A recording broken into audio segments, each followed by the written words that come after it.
ওসমান হাদির উপরে হামলা করিয়েছে সরকার, কারণ সরকার সামনের নির্বাচনকে কোনো না কোনোভাবে বানচাল করবার জন্য ষড়যন্ত্র অংশ হিসেবে করেছে।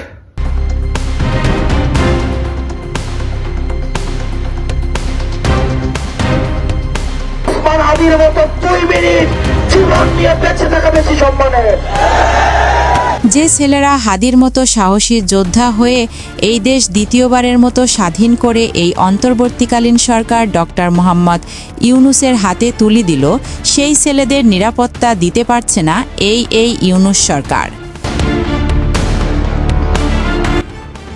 অনেকেই ধারণা করছেন যে এই ইউনূস সরকার এই হাদিকে মেরে ফেলার পরিকল্পনা করেছে। ওসমান হাদির উপরে হামলা করিয়েছে সরকার, কারণ সরকার সামনের নির্বাচনকে কোনো না কোনোভাবে বানচাল করবার জন্য ষড়যন্ত্র অংশ হিসেবে করেছে। এই শরীফ ইসলাম ওরফে ওসমান হাদির যদি সত্যি কিছু বড় ধরনের দুর্ঘটনা ঘটে যায়, তাহলে এই ইউনূস সরকারকে আগে দেখে নিবে ছাত্র জনতা। কেননা এই সরকার থেকে শুরু করে বিভিন্ন উপদেষ্টারা বড় চেয়ার দায়িত্ব পেয়ে আওয়ামী লীগের বড় বড় নেতাদের জেল থেকে ছেড়ে দিয়েছে। একই সাথে অনেক আওয়ামী লীগের কর্মীরা এখনও এই দেশে থেকে জুলাই বিপ্লবকে প্রশ্নবিদ্ধ করতে নানান প্রচেষ্টা করেই যাচ্ছে বলে জানিয়েছেন এই ব্যারিস্টার ফুয়াদ। একদিকে ওসমান হাদি রাজধানীর এভারকেয়ারে জীবন মৃত্যুর সাথে লড়াই করছে, আর অন্যদিকে বিএনপির ঢাকা 10 আসনের মনোনীয় প্রার্থী মির্জা আব্বাস খুশিতে রয়েছে। এমন জনমত প্রকাশ করেছেন হাদির কিছু সঙ্গী সাথীরা। যে ছেলে হাদির সাথে এতদিন মিশেছিল, সেই ছেলেই যে হাদিকে গুলি করেছে তার কিন্তু বলা যাবে না। কেননা সব কিছু বিশ্লেষণ করে আইনের গতিতেই চলবে, কেননা আইন কারো কথাই চলে না।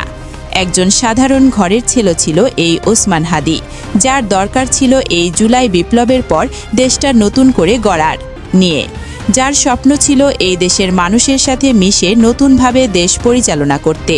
কিন্তু পরিশেষে এই যোদ্ধারা আজ হসপিটালে, আর উপদেষ্টারা প্রোটোকল নিয়ে ঘুরে বেড়াচ্ছে। এরই নাম রাজনীতি বাংলাদেশের বুকে।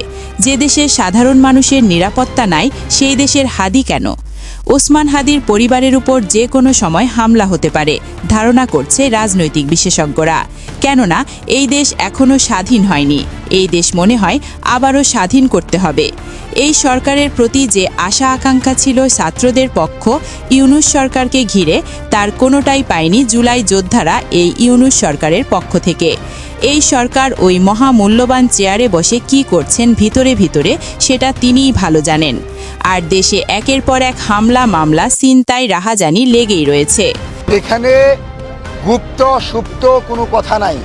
কথা হচ্ছে আওয়ামী লীগ ঢুকেছে। আপনি যদি দেখেন, তারা 2 সপ্তাহ যাবৎ প্রচারণা টিমের সাথে জড়িত। এমনিতেই আমরা কিন্তু একটা ঝুঁকির মধ্যে রয়েছি। এখানে আওয়ামী লীগ যে জড়িত, সেটা নতুন করে আসলে বলার কিছু নয়। ভিডিওটি ভালো লাগলে একটি লাইক দিয়ে অন্যকে দেখার জন্য শেয়ার করতে পারেন। সেই সাথে নতুন আপডেট পেতে আমাদের সাথে যুক্ত থাকুন। আমাদের চ্যানেলটি সাবস্ক্রাইব করে আমাদের পাশেই থাকুন। ধন্যবাদ আপনাকে এতক্ষণ আমাদের সাথে থাকার জন্য।